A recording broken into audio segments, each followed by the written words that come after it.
दोस्तों आज हम बात करेंगे गवर्नमेंट की एक नई स्कीम के बारे में जो कि बनाई गई है सेना में जवानों की भर्ती के लिए, जिसका नाम है अग्निपथ। तो आज मैं आपको बताऊंगा कि गवर्नमेंट ने ये स्कीम क्यों निकाली है, इसके क्या क्या बेनिफिट्स हैं, जिस स्कीम के विरोध में पूरे देश के युवकों ने ट्रेनें और बसेस जला।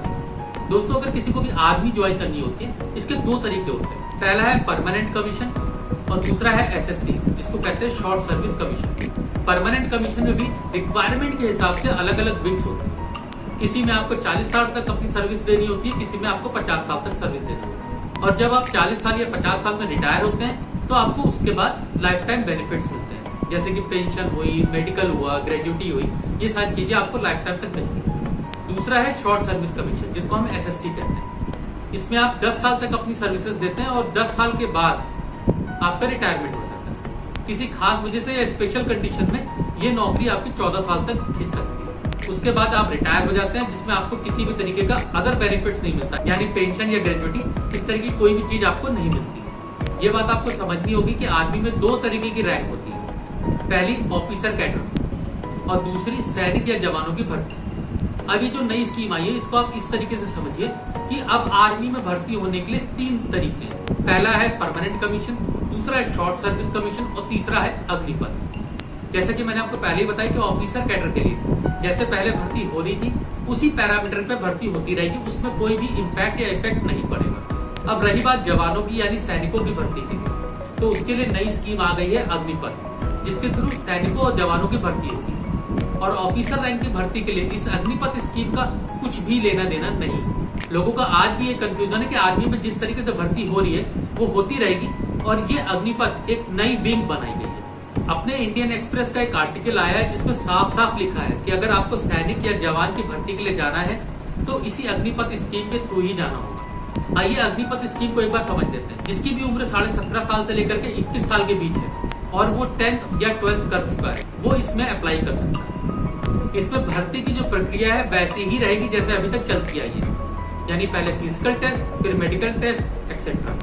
आज से करीब 90 दिन के बाद ये प्रोसेस शुरू होगा, जिसमें करीब 46,000 जवानों की भर्ती होगी। इस अग्निपथ स्कीम में पुराने सैनिकों की सैलरी की तुलना में इसमें सैलरी भी आपको ज्यादा दी जा रही है, यानी कि पहले के सैनिकों की शुरुआती 4 साल में जो सैलरी होती थी वो थी 21,700 रुपए, और अग्निपथ स्कीम में जवानों की सैलरी हर साल बढ़ेगी। यानी पहले साल में उनकी सैलरी होगी 30,000, दूसरे साल में होगी 33,000, तीसरे साल में होगी 36,500 और चौथे साल में होगी 40,000।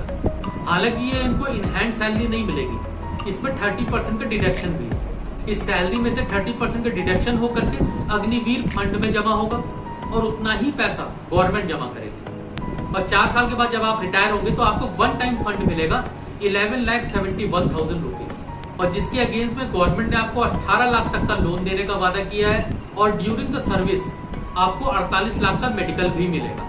इसमें आपकी जॉब की जो अवधि है वो 4 साल की है, और 4 साल के बाद 25% जवानों को सेना में परमानेंट भर्ती कर दिया जाएगा और 75% लोगों को रिटायर कर दिया जाएगा। और जब आप अग्निवीर के रूप में भारतीय सेना को ज्वाइन करेंगे तो इसमें स्किल बेस्ड बैचलर डिग्री का भी प्रावधान है, जिसमें पहले साल आपको सर्टिफिकेट मिलेगा, दूसरे साल आपको डिप्लोमा मिलेगा और तीसरे साल आपको बैचलर डिग्री मिलेगी। हालांकि अगर ऐसे देखें तो पॉलिसी देखने में बहुत अच्छी लग रही है, क्योंकि पहले ज्यादा आपको सैलरी मिल रही है, मेडिकल इंश्योरेंस की फैसिलिटी मिल रही है, आपको लोन की फैसिलिटी मिल रही है, और एग्जिट के समय आपको 11,71,000 रुपए का फंड भी मिल रहा है। और 4 साल के बाद जब आप रिटायर होंगे तो आपको अदर जॉब में भी प्रेफरेंस मिलेगी।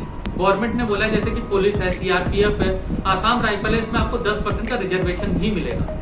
पर बात करते हैं अब मेन मुद्दे की कि इतनी अच्छी स्कीम देखने के बावजूद भी लोग इसका विरोध क्यों कर रहे हैं। क्योंकि पहली बात तो यह है कि पहले जब जवान रिक्रूट होता था तो उसको लाइफ टाइम बेनिफिट मिलता था, यानी उसकी पूरी फैमिली सिक्योर रहती थी। मगर इस अग्निपथ स्कीम में ऐसा कुछ भी नहीं है। तो आप खुद ही सोच के देखिए, सिर्फ 11 लाख रुपए के लिए आप अपने बच्चे को सीने पे गोली खाने के लिए भेजेंगे? शायद नहीं भेजेंगे। इस अग्निपथ स्कीम में अगर रिटायरमेंट के बाद आपको 11,71,000 रुपए वन टाइम फंड मिल रहा है, तो उससे अगर आप पुराने सैनिकों के फंड से कंपेयर करें तो ऑलरेडी बहुत कम है।